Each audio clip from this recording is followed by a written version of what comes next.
हरे कृष्णा। तो संतों के संग लाग रे, तेरी बिगड़ी बनेगी, तेरी बिगड़ी बनेगी, तेरी अच्छी बनेगी। होए तेरे बरभाग रे, तेरी अच्छी बनेगी।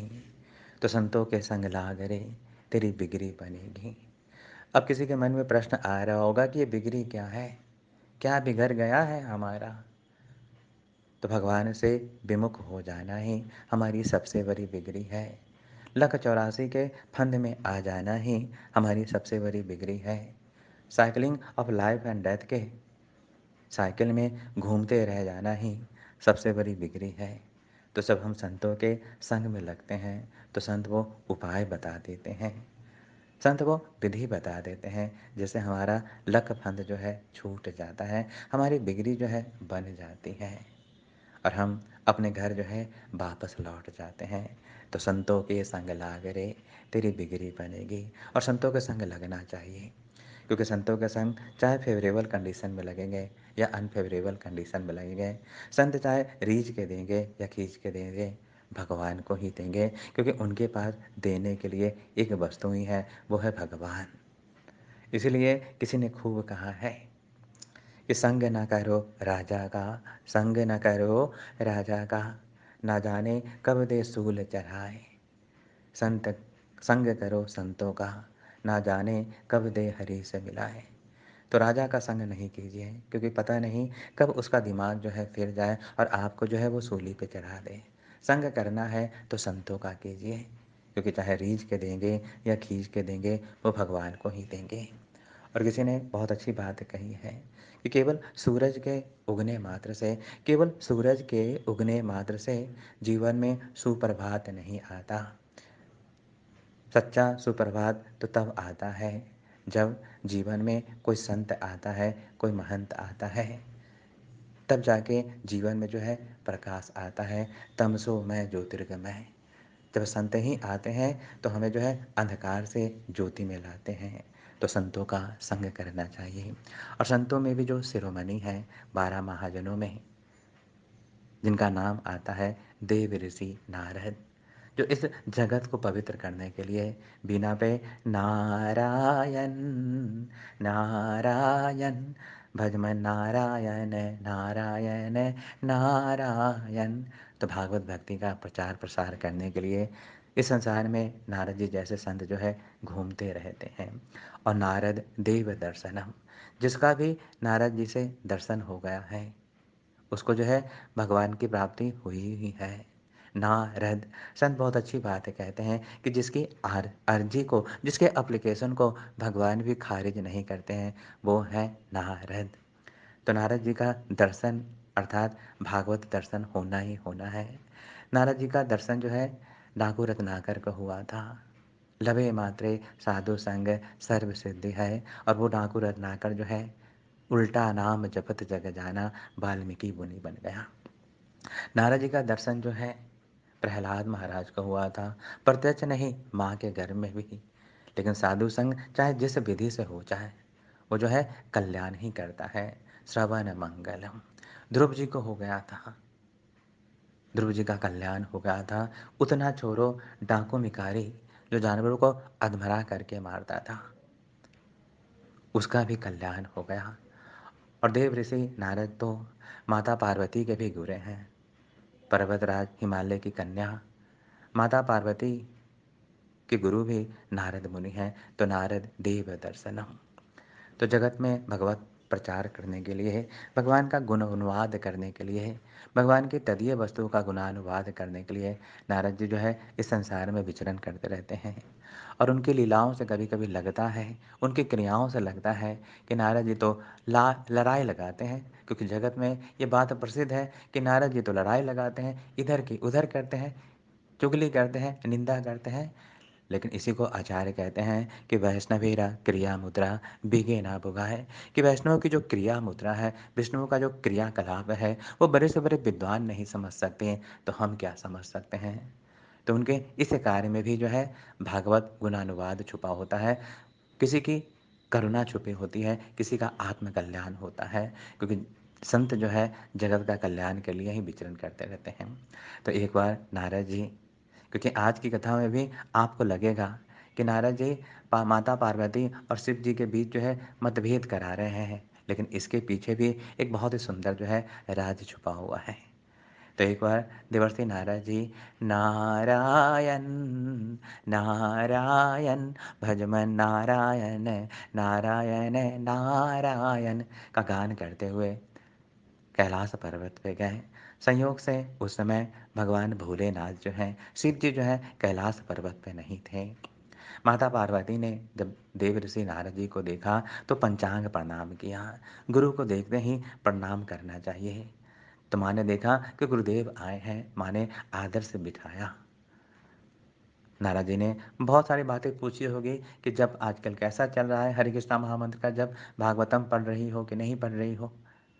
तो सारी बातों का जवाब दिया माता पार्वती ने, बड़े ही सुंदर भाव से, बड़े ही आदर से, बड़े ही विनम्रता से। उसके बाद माता पार्वती से नारद जी ने पूछा, हे पार्वती, आप ये बताओ आपकी गृहस्थी सही से चल रही है ना? आपके पति सही से तो है ना?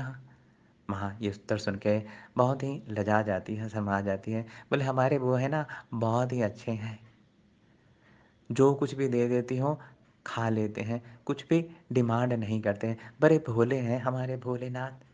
नारद जी ने कहा हाँ वो तो है ही, और हाँ कोई बात भी मुझसे नहीं छुपाते, बड़े सरल हृदय हैं, निर्मल हैं बेचारे। नारद जी ने कहा हाँ हाँ बड़े निर्मल है तुम्हारे भोले बाबा, कुछ भी नहीं छुपाते। माँ पार्वती ने कहा हाँ हाँ हमसे कुछ भी नहीं छुपाते। फिर नारद जी ने एक प्रश्न दागा, सुना है भोले बाबा कभी कभी मुंडों की माला पहनते हैं, क्यों पहनते हैं बताया आपको? माता पार्वती ने कहा हमने इनके बारे में कभी पूछा नहीं, हम किसी के फैशन के बारे में कुछ पूछते नहीं हैं।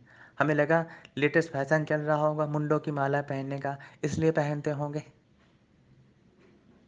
नारद जी ने कहा इसके पीछे बहुत बड़ा राज है, बहुत बड़ा सीक्रेट है, आप पूछो तब भी नहीं बताएंगे। माता पार्वती ने कहा गुरुदेव आज तो फिर जान के ही रहेंगे, आने दो। इसका इतना कह के नारद जी चले गए। नारायण नारायण भजमन नारायण नारायण नारायण। थोड़ी देर के बाद भगवान शंकर जो है कैलाश आते हैं और माता पार्वती पहले ही पूछती हैं, ये मुंडों की माला आप क्यों पहनते हो? मैं तो पहले सोचती थी कि कोई लेटेस्ट फैशन चल रहा है मुंडों की माला पहन के, इसलिए मैं पूछती नहीं थी कि किसी के स्टाइल में, किसी के फैशन में बाधा नहीं डालनी चाहिए, रोक टोक नहीं करनी चाहिए, सबको अपने अपने तरीके से जीने का अधिकार है। पर आज मैं जानना चाहती हूँ, एक सवाल है मेरा, बताइएगा ज़रूर कि ये नर मुंडों की माला आप गले में क्यों धारण करते हो? भगवान शंकर ने कहा देवी हमें बताने में कोई ऐतराज़ नहीं है, लेकिन इसका उत्तर जान के आपको दुख होगा, इसलिए मैं बताना नहीं चाहता हूँ। अब ज़ाहिर-सी बात है कि स्त्रियों को अगर कोई बात ना कही दी जाए तो वो ज़रूर जानेंगे, क्योंकि जगत में 3 हट जो है बहुत ही प्रसिद्ध हैं। राजहट, बाल हट और स्त्री हट। स्त्री हट को जिस चीज़ के लिए मना किया जाए उसी चीज़ के लिए पड़ती है, पीछे पड़ गई। अब तो बताओ ही, नहीं बताओगे आप तो ना तो ब्रेकफ़ास्ट मिलेगा, ना लंच मिलेगा और डिनर की तो भूल ही जाओ। भगवान शंकर भी ये बात जानते हैं कि भाई जगत में 3 हट प्रसिद्ध है, नहीं मिलेंगे तो ब्रेकफास्ट, लंच और डिनर सब चला जाएगा। फिर उन्होंने बोला कि हे देवी ध्यान से सुनिएगा, डोंट माइंड, हार्ट पे मत लीजिएगा, ध्यान से सुनिएगा। ये सब जो है आपके मुंडों की माला है। जब जब आपने इस शरीर को छोड़ा है, जब जब आप मरी हैं, तब तब आपके प्यार की निशानी में, जैसे मुमताज़ की याद में शाहजहाँ ने ताजमहल बनाया था। अब मेरे पास तो कुछ था नहीं, तो मैं जब जब आप मरती हो आपकी यादगार में आपकी मुंडों की माला जो है अपने गले में धारण करता हूँ। जैसे ही माँ ने सुना शॉकिंग हो गई, गिना, बोला अरे 100 से भी ज़्यादा सेंचुरी सेंचुरी की मुंडों की माला है, अर्थात मैं इतनी बार शरीर छोड़ चुकी हूँ। भगवान शंकर ने कहा हाँ, रियलिटी तो यही है कि आप इतनी बार जो है इस संसार से विदा हो चुकी हो, मर तो हुई हो। माँ को अचेर हुआ, मैं शरीर छोड़ती हूँ और आप? भगवान शंकर ने कहा कि मैं अविनाशी हूँ, मैं अमर्त हूँ। बोला ये तो कोई अच्छी बात नहीं हुई, संग संग साथ वादे निभाए हैं, आधा आधा 50-50 का जो है वादा किया था कि मेरा जो भी है सब तुम्हारा है। यहाँ पे मुकुर गए, हमें मार देते हो और आप ज़िंदा रहते हो। ये तो इंसाफ़ नहीं है, ये तो प्रेम नहीं है, ये तो प्रेम करने की रीत नहीं है। भगवान शंकर ने कहा, अच्छा। फिर माँ पार्वती ने पूछा कि आप कौन-सी जन्म घुट्टी पहन रखे हो, पीते हो? कौन-सी जड़ी-बूटी खाई है कि आप जो है अमर हो गए और मुझे मरना पड़ता है? तब भगवान शंकर ने कहा कि मैं एक अमर कथा जानता हूँ। जो कोई भी उस अमर कथा को जानता है, वो जो है अमर हो जाता है, उसकी मृत्यु नहीं होती, उसका कोई बुलावा नहीं आता, उसका कोई कॉलिंग नहीं आता। माँ पार्वती ने कहा कि भाई फिर हमें भी बताइए वो कथा। तो भगवान शंकर ने कहा कि हर जगह वो कथा नहीं कही जाती है। इस कथा को सुनना है तो आपको अमरनाथ की गुफा में चलना होगा। माँ पार्वती ने कहा भाई जीना कौन नहीं चाहता है, मरने का दुःख झंझट कौन पाले? मुझे भी जीना है, कहाँ भी सुनाओ मुझे कथा। और फिर भगवान शंकर जो है अमरनाथ की गुफा में माँ पार्वती को ले जाती हैं और फिर नाद करते हैं ताकि कोई भी जो है इस कथा को सुन ना सके। नाद के प्रभाव से सारे जीव जंतु जो है वहाँ से चले जाते हैं, उस गुफा से दूर चले जाते हैं। लेकिन आचार्य बताते हैं कि एक सुख का तो अंडा जो है वहाँ रह जाता है, तोते का अंडा जो है रह जाता है। जो भी सजीव प्राणी थे वो तो चले जाते हैं पर अंडा तो निषेचन में था, वो कैसे जाता? और फिर भगवान शंकर ने कथा प्रारंभ की, अथा श्रीमद्भागवत कथा। और भगवान शंकर ने कहा कि हे देवी, जब मैं कथा कहता हूँ तो मेरी पुरानी आदत है कि जैसे ही कथा मैं कहता हूँ मेरी आँखें बंद हो जाती हैं। तो आप कथा सुन रही हो या नहीं सुन रही हो, मुझे पता नहीं चलेगा। तो आप जो है बीच में हूँ करते रहना। और आचार्य बताते हैं कि माता पार्वती जो है 5 दिनों तक तो कथा सुनती रहीं, हूँ करती रहीं। और कथा के प्रभाव से, उस दिव्य कथा के, उस अमर कथा के प्रभाव से, वो सुख जो है पहले दिन ही उस अंडे से बाहर आ गया और कथा जो है सुनने लगा। और जैसे-जैसे अमर कथा की शब्द ध्वनि जो है उसके कानों में पहुँची, वो ज्ञानवान होता चला गया। उसमें जो है अमरता के लक्षण जो है आने लगे और वो कथा सुनने लगा।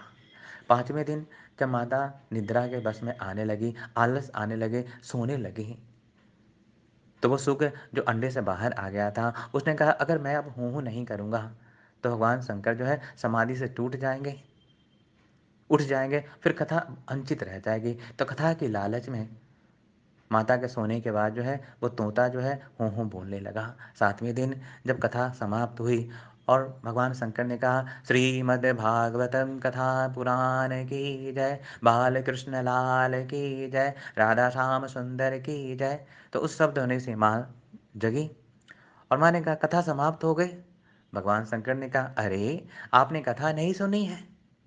माँ पार्वती ने कहा सॉरी मैं 5वें दिन थकान आ गई थी, मैं सो गई थी। भगवान शंकर ने कहा फिर 2 दिन से हूँ-हूँ कौन कर रहा था? फिर आस-पास नज़र दौड़ाई, देखा व्यास आसन के पीछे जो है एक कोटर में एक तोता जो है छुप के सूंघ रहा है। भगवान शंकर को क्रोध आ गया। आचार्य बताते हैं कि भगवान शंकर ने कथा सुनी, इसके लिए क्रोधित नहीं हुए। कथा सुनने की विधि है। कथा कभी भी व्यास आसन के पीछे से नहीं सुनना चाहिए। इससे जो है वेद वाद्य का अपमान होता है, वक्ता का अपमान होता है। तो सुखदेव गोस्वामी ने पीछे से जो है कथा सुनी थी। भगवान शंकर जो है त्रिशूल लेके जो है उसके पीछे दौड़े। आगे सुखदेव गोस्वामी जो है तोते के रूप में दौड़े जा रहे हैं, दौड़े जा रहे हैं और दौड़ते-दौड़ते बद्रिका आश्रम पहुँच गए। वहाँ माता रेणु जो वेद व्यास जी की पत्नी है, बैठी हुई है और जैसे ही जुमाई लेती है, सुखदेव गोस्वामी मौका पाकर माता रेणु के मुख से उनके पेट में पहुँच जाते हैं। भगवान शंकर इंतज़ार करते रहते हैं। वेद व्यास जी आते हैं कि अरे प्रभु, आपने उन्हें क्या सुनाया था? अमर कथा। अब जिसने अमर कथा सुन ली हो, अब आप उसको मारने के चक्कर में हो। आप उसे कैसे मार सकते हो? उसको तो अब जीना लिखा हुआ है। भगवान शंकर को ये बात समझ में आ जाती है और आशीष देके चले जाते हैं। और लेकिन जिसने श्रीमद् भागवत कथा सुन लिया हो, जिसने अमर कथा सुन ली हो, उसको वैराग आता है। ज्ञानम वैरागम च हृदय ग्रंथे छिंदति। उसका हृदय का ग्रंथि जो है छिंद हो जाता है, उसमें ज्ञान और वैराग जो है आ जाता है। क्योंकि भक्ति देवी के 2 पुत्र हैं, ज्ञान और वैराग। तो अगर हम भगवान की कथाएँ अच्छी तरह से सुनते हैं, तो हमें ज्ञान और वैराग आता ही आता है। तो उसमें ज्ञान और वैराग आ गया। वो गर्भ से बाहर निकले ही नहीं और इस तरह से 16 साल हो गए। माता रेणु जो वेदव्यास की पत्नी है, बोलती है, "बेटा सुख, अब तो बाहर निकल जाए। बच्चे 9 महीने में निकल जाते हैं, महापुरुष 11 महीने में, 13 महीने में निकल जाते हैं, पर पुत्र तू तो 16 साल का हो गया है, अब तो निकल।" कहा, "माँ, मैं बाहर नहीं आऊँगा। ये संसार की माया जो है मुझे गिरफ्त कर लेगी, मैं माया में फँस जाऊँगा। हे माँ, मैं बाहर नहीं निकलूँगा, इससे अच्छा मैं घर में ही हूँ।" माँ ने कहा, "बेटा एक दिन ना एक दिन तो निकलना पड़ेगा, अब मुझे दर्द होने लगा है।" तब सुखदेव गोस्वामी ने कहा, "जिसका ये संसार है, वो अगर आश्वस्त करें कि मुझे संसार की माया नहीं व्याप्त होगी, तब जो है मैं आपके गर्भ से बाहर निकलूँगा।" और फिर वेद व्यास जी ने भगवान श्री हरि की स्तुति की है और भगवान श्री हरि आते हैं और कहते हैं, "पुत्र सुखदेव, अब तू गर्भ से बाहर निकल जा, माँ को तकलीफ हो रही है। मैं वचन देता हूँ कि मेरी माया जो है तुझ पे व्याप्त नहीं होगी।" जब भगवान आश्वासन देते हैं, तो समय आने पे माता रेणुका के गर्भ से सुखदेव गोस्वामी का जन्म जो है होता है और जन्म लेते ही घर में नहीं रुकते हैं, आगे बढ़ जाते हैं। वेद व्यास जी कहते हैं, "पुत्र सुखदेव, रुको, रुको, रुको।" लेकिन वो इतने ज्ञानी हैं, इतने विरक्त हैं कि रुकते ही नहीं हैं। वृक्ष जो है प्रत्युत्तर में जवाब देते हैं कि हे वेद व्यास जी, आपका पुत्र जो है परम विरक्त है। लेकिन फिर भी वेद व्यास जी पीछे जाते हैं और एक जगह देखते हैं कि कुछ युवतियाँ जो हैं झरने पे स्नान कर रही हैं, नंग-धरंग। लेकिन सुखदेव गोस्वामी को देखते हैं, स्त्रियों ने ना कपड़े बदले, ना अपने आप को ढका। लेकिन जब जैसे ही वेद व्यास जी आगे बढ़ते हैं, स्त्रियाँ जो हैं अपने-अपने कपड़े बदलने लगती हैं, झाड़ी में छुप जाती हैं। वेद व्यास जी को आश्चर्य हुआ कि अरे! अभी तो मेरा 16 साल का पुत्र गया, तो कायदे से उससे जो है पर्दा करना चाहिए था। मैं तो तुम्हारे दादा-बाबा की उम्र का हूँ, मुझसे पर्दा क्यों किया? तब युवती ने कहा कि हे वेद व्यास जी, भले ही आप हमारे दादा-बाबा के उम्र के हो, लेकिन आप में स्त्री-पुरुष का भेदभाव है, तो आपसे तो पर्दा करना ही पड़ेगा। लेकिन आपका 16 साल का पुत्र जो है, इतना निर्मल है कि उसको पता ही नहीं है कि स्त्री कौन है और पुरुष कौन है। वो बच्चे की तरह मासूम है, इसलिए उससे नहीं पर्दा किया। वेद व्यास जी को अच्छा भी लगा कि इतना निर्मल है मेरा पुत्र और फिर वेद व्यास जी जो है पीछे आ जाते हैं। लेकिन जब वेद व्यास जी को श्रीमद् भागवतम का निरूपण करना था, तो उन्होंने कहा कि मैंने कथा लिख तो दी है, पर इसका एक अच्छा वक्ता भी होना चाहिए। फिर विचार किया कि जो इस संसार के भय से बचने के लिए माँ के घर में रहा हो, जो स्वयं भगवान भोलेनाथ से अमर कथा सुना हो, जिसको अभय का वचन जो है भगवान श्री हरि ने दिया हो, उससे बड़ा श्रीमद् भागवतम का प्रचारक कौन होगा? तो फिर वेद व्यास जी ने सुखदेव गोस्वामी के पास अपने कुछ शिष्यों को भेजा ये श्लोक लेके कि बर्हापीरम, ये भगवान जो है बहुत ही सुंदर है। भगवान ने पीताम्बर धारण कर रखी है, उनके कानों में जो है पीले-पीले फूल लगे हुए हैं। सुखदेव गोस्वामी सुनते हैं भगवान के रूप सौंदर्य को, फिर कहते हैं, "अरे रूपवान तो बहुत होता है, सुंदर बहुत होता है।" फिर समाधि में लग जाते हैं। शिष्य आके कहते हैं कि थोड़ी देर के लिए समाधि टूटी, पर सुखदेव गोस्वामी फिर समाधि में चले गए। तब वेद वेद व्यास जी दूसरा श्लोक कहते हैं जिसमें भगवान की करुणा का वर्णन आता है और तब वो श्लोक सुनाते हैं शिष्य, अहो बकीयम स्तनकाकूटम। जब सुखदेव गोस्वामी ये श्लोक को सुनते हैं कि भगवान इतने करुणाकर हैं कि वो पूतना जो अपने स्तन में कालकूट विष लगा के आई थी, उन्हें मारने आई थी, उन्हें जो है माता की गति प्रदान कर दी। जब भगवान की ये करुणा सुनते हैं, तो सुखदेव गोस्वामी की आँखें जो हैं छलछला आ जाती हैं भगवान की करुणा को सुन के और शिष्यों से पूछते हैं, "ये कहाँ का श्लोक है? ये किस ग्रंथ में लिखा हुआ है?" तब शिष्य बताते हैं कि ये आपके पिता वेद व्यास जी ने ही लिखा है। इसे श्रीमद् भागवत कथा कहते हैं, जिसे अमर कथा भी कहते हैं। इसमें ऐसे 18,000 श्लोक हैं और जब श्रीमद् भागवत की इस कथा को सुनते हैं, तो अपने लालच को रोक नहीं पाते हैं और वो सुखदेव गोस्वामी जो समाधि में थे, वो आकर भागवत कथा सुनते हैं और फिर समय उपरांत जो है राजा परीक्षित को जब श्राप से ताज 7 दिनों में तक्षक नाग से डसने का श्राप मिल जाता है, तो राजा सुख परीक्षित का उद्धार करने के लिए वही सुखदेव गोस्वामी जो है अमर कथा जो श्रीमद् भागवत कथा कही जाती है, उसका जो है दान देते हैं। और फिर राजा परीक्षित कहते हैं कि अब मैं अमर हो गया, अब चाहे तक्षक काटे या कुछ भी हो जाए, मुझे कोई प्रभाव नहीं पड़ता। तो श्रीमद् भागवतम कथा, जो श्रीमद् भागवतम कथा को सुन लेता है, इसको मनन कर लेता है, चिंतन कर लेता है, वो जो है अमर हो जाता है। तो आप भी अब जो है श्रीमद् भागवत कथा को नित्यम भागवत सुनिए। सदा सेव्या श्रीमद्भागवतम नित्यम भागवत सेवया। तो खूब जो है भगवान कथा को सुनिए, क्योंकि भगवान शंकर और माता पार्वती भी कैलाश पर्वत पे भगवान की कथाओं का जो है गान कहते हैं। आचार्य बताते हैं कि जब श्रीमद् भागवत कथा को ऋषिक भगवान शंकर कहते हैं तो 1 साल तक कहते रहते हैं, और माता दुर्गा जो है उससे भी ज़्यादा रसिक हैं। जब वो उस कथा को कहती हैं तो फिर 2 साल तक लगातार जो है कैलाश पर्वत पे श्रीमद् भागवत कथा चलती रहती है। और इस कथा प्रसंग से एक और भी जो है बात समझ में आई कि माँ दुर्गा के भी जो गुरु हैं वो है नारद मुनि। और नारद मुनि क्या बोलते रहते हैं, नारायण नारायण। और उनके भी जो गुरु हैं वो है ब्रह्मदेव, जो हरिनाम की दीक्षा देते हैं।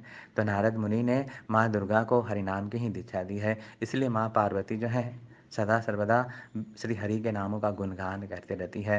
हरे कृष्णा कृष्णा कृष्णा हरे हरे, हरे राम राम राम हरे हरे। और साथ ही साथ एक और भी बात सिद्ध होती है कि बिना गुरु ना कोई भव सागर से ये माँ दुर्गा को भी गुरु बनाना पड़ा नारद मुनि को। तो हम भी इस संसार सागर से तरना चाहते हैं तो हमें गुरु बनाना होगा, और गुरु वैष्णव दीक्षा से हो, वैष्णव हो, हरि नाम से दीक्षा दे, परंपरा से आता हो और श्रीमद् भागवतम के गूढ़ रहस्यों को समझा सके, ऐसा गुरु जो है बनाने योग्य है। और ऐसे गुरु जो श्रीमद् भागवतम को अच्छी तरह से जानता हो, जो वेदों के गूढ़ अर्थ को जानता हो, जो शास्त्रों पुराणों के गूढ़ अर्थ को जानता हो, जो परंपरा से आता हो, जो हरिनाम से दीक्षित हो, ऐसे गुरु को जब हम धारण करते हैं तो हमारा जो है कल्याण होता है, हम जो है इस भवसागर से तर जाते हैं। तो आज की बहुत ही सुंदर कथा प्रसंग को यहीं जो है विराम देते हैं। हरे कृष्णा कृष्णा कृष्णा हरे हरे, हरे राम राम राम हरे हरे, हरे कृष्णा।